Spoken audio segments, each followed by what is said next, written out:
The huge meeting room of the Galactic Council was filled with noise. Alien leaders from all 13 species talked over each other. Their voices were scared, angry, and desperate. "The Vexnar broke through our defenses at Epsilon Prime," shouted a tall blue alien with 4 arms. "3 more colony worlds will fall within days," cried another with scales and glowing eyes. High Chancellor Dorn banged his metal staff on the floor. The room became quiet. His 6 eyes looked at each council member. "We must face the truth. Our forces cannot stop the Vexnar horde. Their numbers are too great. Their hive mind makes them fight as one perfect unit." The room stayed silent. For 2 years, the Coalition had fought the insect-like Vexnar. For 2 years, they had lost every major battle. The most advanced weapons in the galaxy could not stop the enemy. Admiral Genva stood up slowly. Her crystal body sparkled under the bright lights. As the head of Coalition Defense, her word carried weight. "There is one option we haven't tried," she said carefully. The other council members looked at her with hope. "The humans," she said simply. The hope in the room turned to confusion. Murmurs spread across the chamber. "The humans?" asked Chancellor Dorn with disbelief. "They are the newest species in our coalition. Their technology is primitive. They barely have faster-than-light travel." Ambassador Chen, the only human in the room, sat straighter in his chair. At 62 years old, he was young for a human diplomat. He waited patiently as aliens discussed his species. "What could humans possibly offer against the Vexnar?" asked a cloud-like being from the gas planet Helios. "They manage our mining operations and supply chains. They are not warriors." Admiral Genva's crystal form pulsed with light. "That is where you are wrong, my friend. Before humans reached the stars, they fought wars against themselves for thousands of years." The room grew quiet again. Most species in the Coalition had solved their internal conflicts before developing space travel. The idea of a species fighting itself for millennia was disturbing. "Humans have a special group," continued the Admiral. "They call them veterans, soldiers who have survived many wars yet continue to serve. Their oldest warriors have experience that none of our species can match." Ambassador Chen finally spoke. His voice was calm but carried throughout the chamber. "On Earth, we have an old saying: young soldiers win battles, but old soldiers win wars. Our veterans have been watching this conflict from the sidelines. They've studied the Vexnar. They've seen your tactics fail." He stood up, straightening his simple uniform. "My people survived 3 world wars on a planet that should have killed us. We fought with nuclear weapons, biological plagues, and our bare hands. We have warriors who have seen more death than your entire species combined." Chancellor Dorn leaned forward. "And you believe these old human soldiers can succeed where our elite forces have failed?" Chen smiled slightly. "Chancellor, with respect, your elite forces fight with computers and drones from safe distances.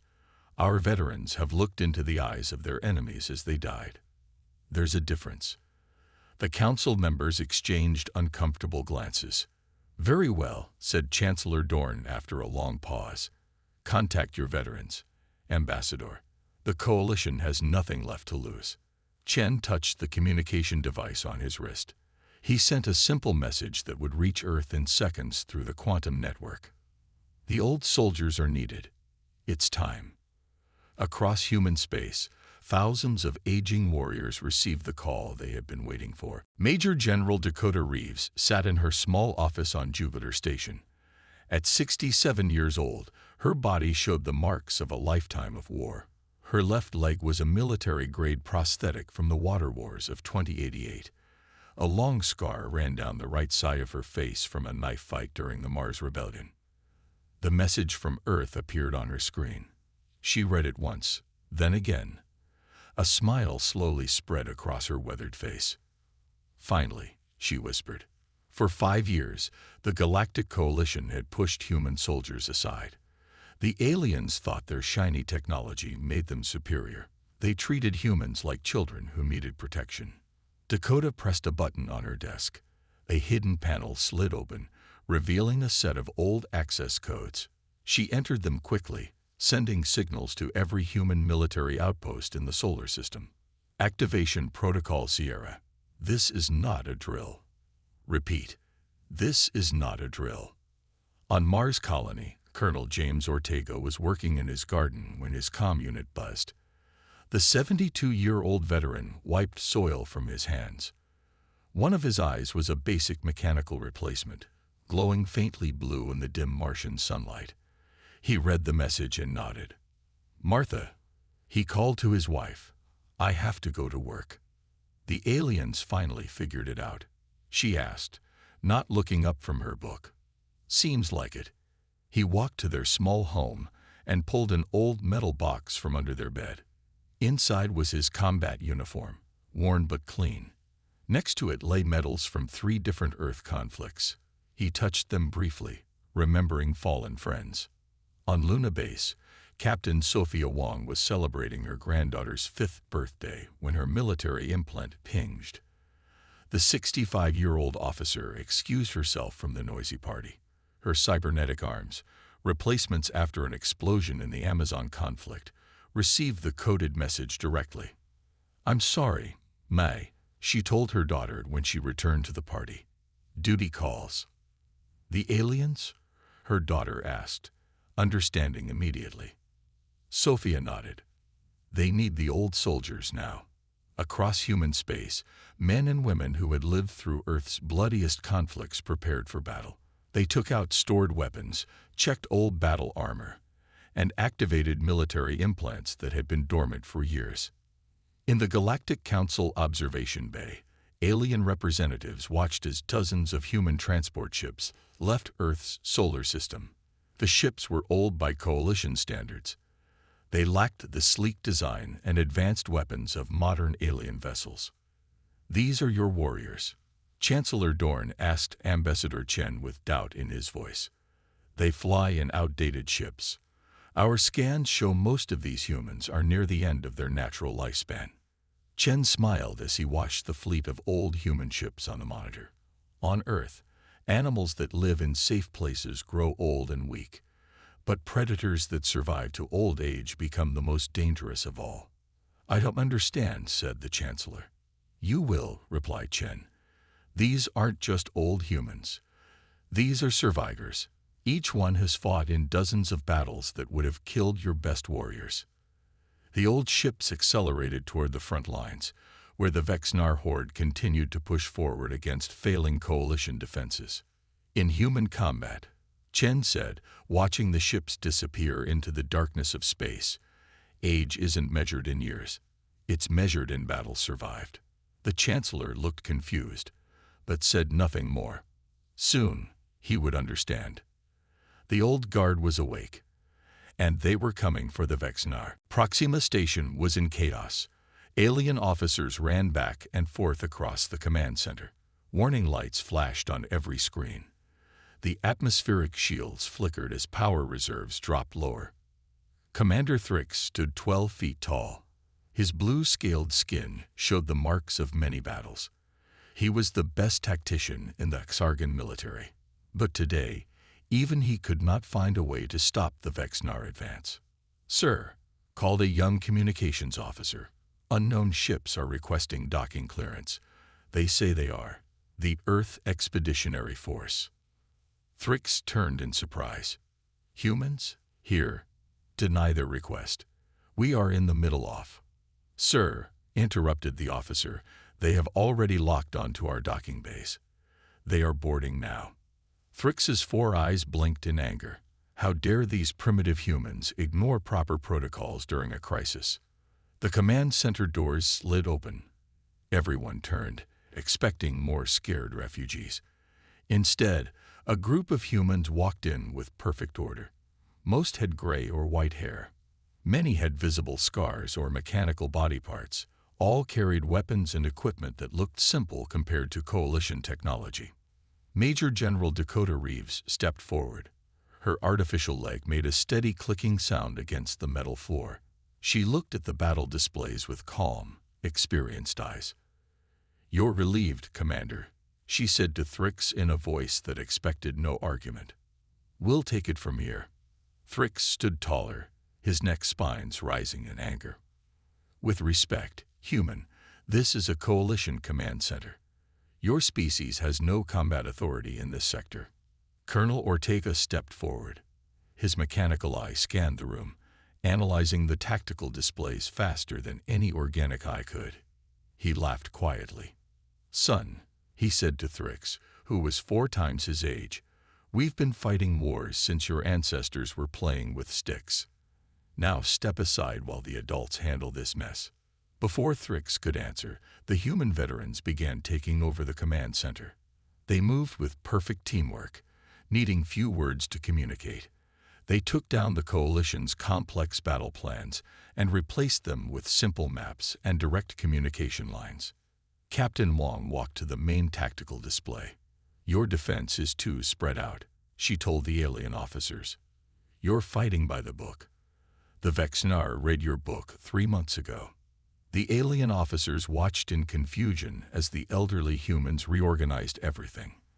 These humans didn't look like warriors from an advanced civilization. They looked old, tired, and their equipment seemed outdated, but they moved with absolute confidence. "What are you doing?" asked Thrix, watching as Reeves changed the position of the defense fleet. "First lesson of human warfare," Reeves said without looking up. "Never fight the enemy where they expect you to be." The humans worked quickly. They sent new orders to the coalition ships. They prepared traps using simple technology that the Vexnar sensors couldn't detect. They modified weapons to work in ways their designers never intended. "This is not proper military procedure," complained a young Telexi officer, watching Colonel Ortega adjust the firing protocols on the station's main cannons. Ortega smiled, revealing a row of teeth that had been broken and fixed many times. "Kid, proper procedure gets you properly dead.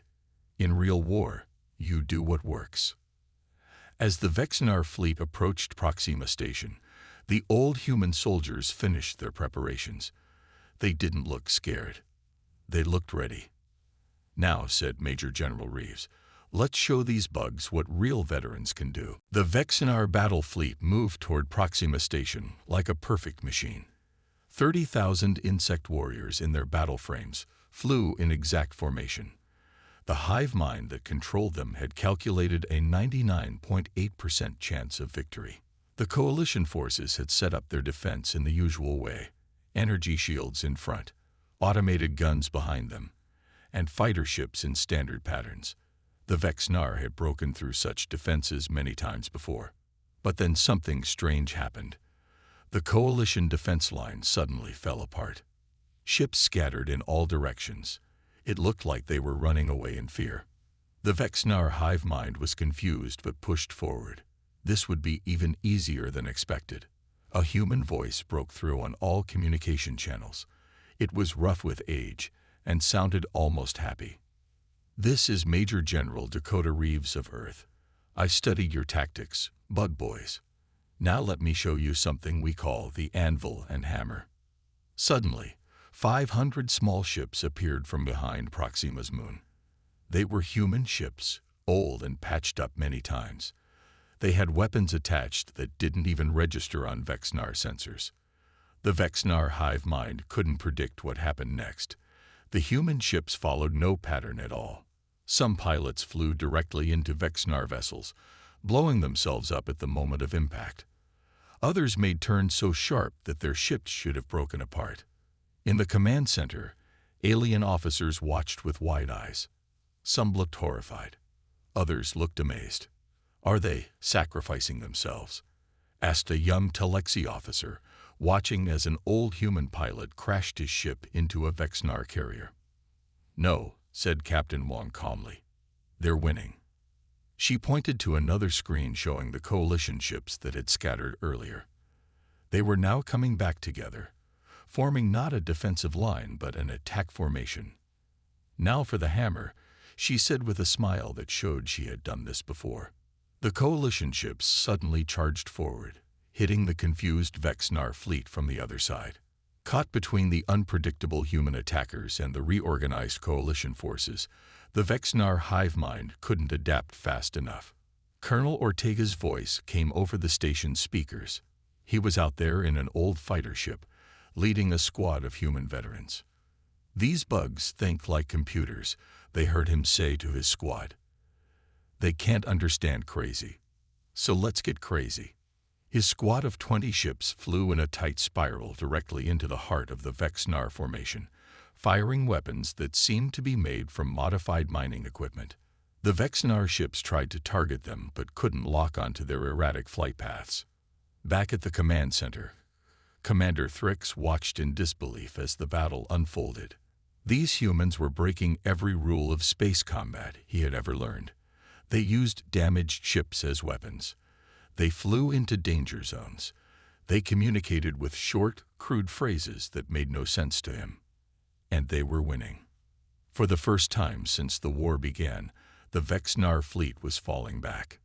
"Impossible," whispered Thrix, watching the tactical display. "How can old humans in outdated ships defeat the Vexnar horde?" Major General Reeves looked at him, her eyes filled with the knowledge of countless battles. "Because, Commander," she said quietly, "the Vexnar have never faced an enemy with nothing to lose and everything to prove." As the humans continued their victories, they knew that the Vraks were not going to give up easily. After their stunning success at Kaldar Prime, the Vraks began retreating to their home planet, but it was clear the war wasn't over. The humans had won battles, but the Vraks were growing smarter, learning from their mistakes. The Vraks wouldn't stop until they completely wiped humanity out. In a hidden part of the human fleet, deep within the darkness of an old, battered ship, something incredible was waiting. It was a secret the humans had kept for years, a weapon from the ancient past of Earth, something that could turn the tide of the war. This weapon wasn't made from the advanced technology the rest of the galaxy had grown to rely on. No, this was something much older, something more primal. A relic of a time when humans fought with raw strength, sheer will, and brutal simplicity. The ship was called Asterisk, the final stand Asterisk, and it was unlike anything the galaxy had ever seen. It wasn't a shiny, sleek starship built with advanced energy weapons and shields. Instead, it was a massive warship, its design a product of Earth's last great conflict. Made from heavy armor plating and powered by ancient engines, Asterisk, the final stand Asterisk, looked like a war machine from another age, slow, intimidating, and powerful. When the Galactic Council saw the ship for the first time, they were stunned. The humans revealed that Asterisk, the final stand Asterisk, had been built during Earth's darkest days, when humanity fought their own wars of survival against each other. The ship had never been used. It had been kept hidden, a last line of defense in case humanity ever faced extinction. Now, the time had come to use it. The Vraks, who thought they were in control, had no idea what was coming. The humans gathered their forces, and with Asterisk, the final stand Asterisk leading the way, they set their sights on the Vraks' heart, their capital. This was no ordinary assault. The humans weren't just sending a fleet of ships or armies. They were bringing a force that could not be stopped. The Asterisk final stand Asterisk was equipped with weapons from an era long gone. Its guns were enormous, capable of firing blasts that could destroy entire fleets. Its armor was nearly impenetrable, made to withstand the worst that the Vraks could throw at it. But what made the ship truly dangerous wasn't just its size or firepower. It was the people inside it. These were the old soldiers, the veterans who had lived through countless battles, and they were determined to win, no matter what. As the humans prepared for the final push, the Galactic Council watched, amazed and nervous. They had no idea how powerful Asterisk, the final stand Asterisk, really was. The Council had relied on their high-tech weapons, thinking they were the key to victory. But now, they understood. Sometimes the old ways were the best ways. The humans were about to show the galaxy just what they were capable of. With Asterisk, the final stand Asterisk at the front, The humans launched their attack on the Vrax capital. The galaxy held its breath, waiting to see if this ancient weapon could truly make the difference. What happened next would change the course of the war forever. The moment had come. After months of battles, bloodshed, and unexpected victories, the humans and their allies stood on the brink of the most important fight of their lives. The Vrax, thinking they had the upper hand, had no idea what they were about to face. The final stand had proven its worth in earlier skirmishes, but now it would lead the charge in a battle that could decide the fate of the entire galaxy. The Vrax were preparing for the human assault. Their fleets had gathered in orbit around their capital planet, waiting to crush the invaders with overwhelming force. But what they didn't know was that the humans had no intention of fighting like they had before. This time, they weren't going to play by the Vrax's rules. As the humans' fleet approached, the final stand at the lead, it was clear this would be no ordinary attack. The old warship's massive guns roared to life, firing blasts of energy so powerful that they tore through the Vrax's defensive lines, sending enemy ships flying apart. The sound of battle echoed across the galaxy, but the humans pressed on, undeterred by the chaos around them. The Vrax retaliated with everything they had: missiles, energy blasts, and fleets of genetically enhanced warriors. They were used to overwhelming their enemies with numbers, but the humans fought back in ways the Vrax never expected. Their tactics were ancient, built on cunning and strategy, not just power. While the rest of the galaxy relied on advanced technology, the humans used old-school tactics to outsmart the Vrax. They launched surprise attacks, using the terrain of nearby asteroids to hide their ships, striking when the Vrax least expected it. Small, fast ships darted in and out of the fight, distracting the Vrax long enough for the final stand to land devastating blows. It was a dance of destruction, and the humans were leading it. As the battle raged, the final stand proved itself to be more than just a weapon. It was a symbol of humanity's resilience. Its guns fired relentlessly, its armor withstood the heaviest of blows, and its crew fought with a determination that no enemy could match. The Vrax, who had once thought of the humans as weak and obsolete, began to realize the terrifying truth. These humans were unlike any force they had ever encountered. The Vrax's leader, watching from his command center, saw his forces faltering. The humans were relentless, and their attacks were becoming more and more effective. He called for reinforcements, but it was too late. The humans had already taken control of key positions, and their forces were pushing deeper into the Vrax capital. The tide of the battle had turned. The humans were winning. But just as victory seemed within reach, the Vrax unleashed their final weapon, a massive doomsday device capable of destroying entire planets. It was their last-ditch effort to end the war on their terms. The humans, however, weren't shaken. They had faced impossible odds before, and they weren't going to back down now. With the final stand leading the charge, the humans broke through the Vrax defenses and made their way to the device. The crew of the old warship fought their way through wave after wave of Vrax soldiers, determined to reach the heart of the enemy's weapon. The clock was ticking, and the fate of the galaxy hung in the balance. In the final moments, as the device began to power up, the humans made their move. It was a desperate, last-second strike, but they pulled it off. With a precise shot, they destroyed the doomsday device, rendering the Vrax's final weapon useless.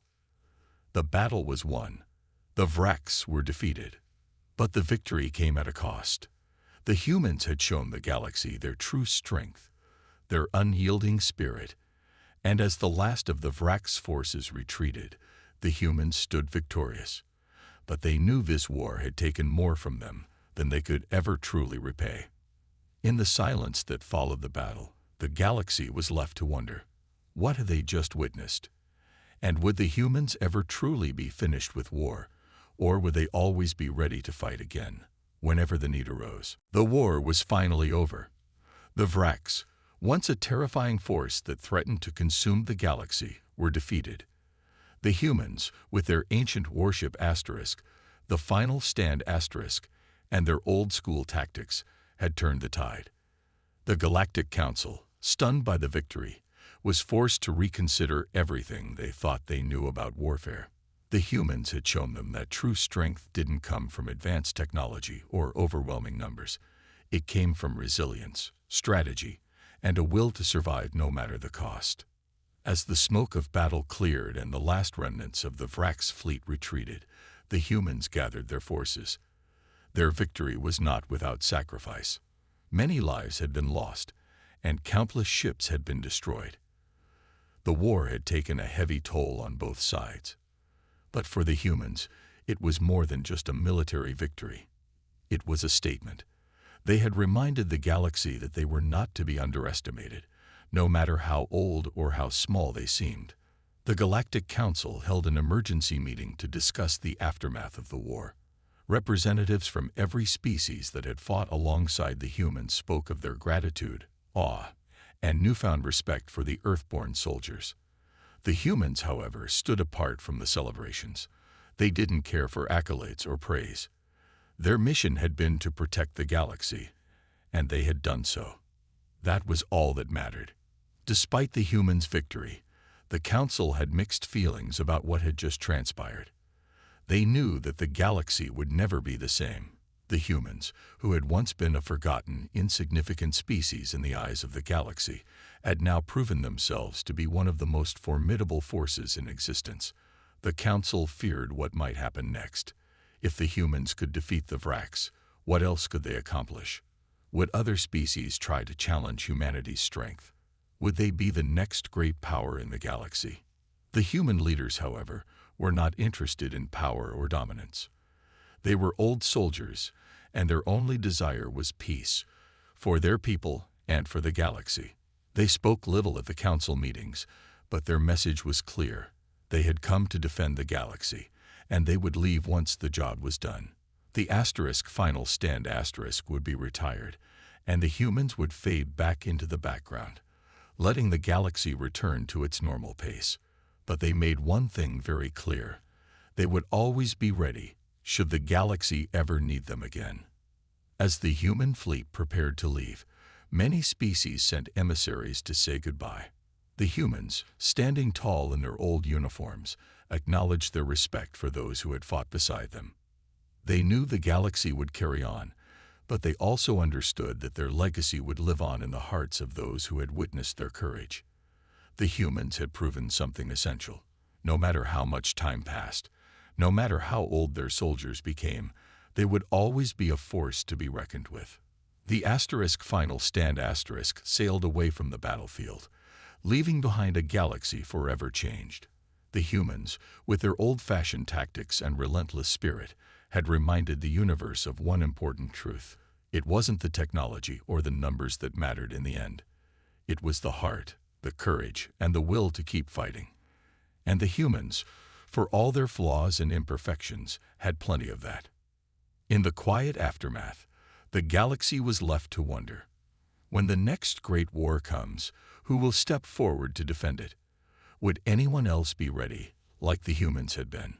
Or would the galaxy have to wait once more for the old soldiers to return, standing tall and ready for battle, whenever they were called?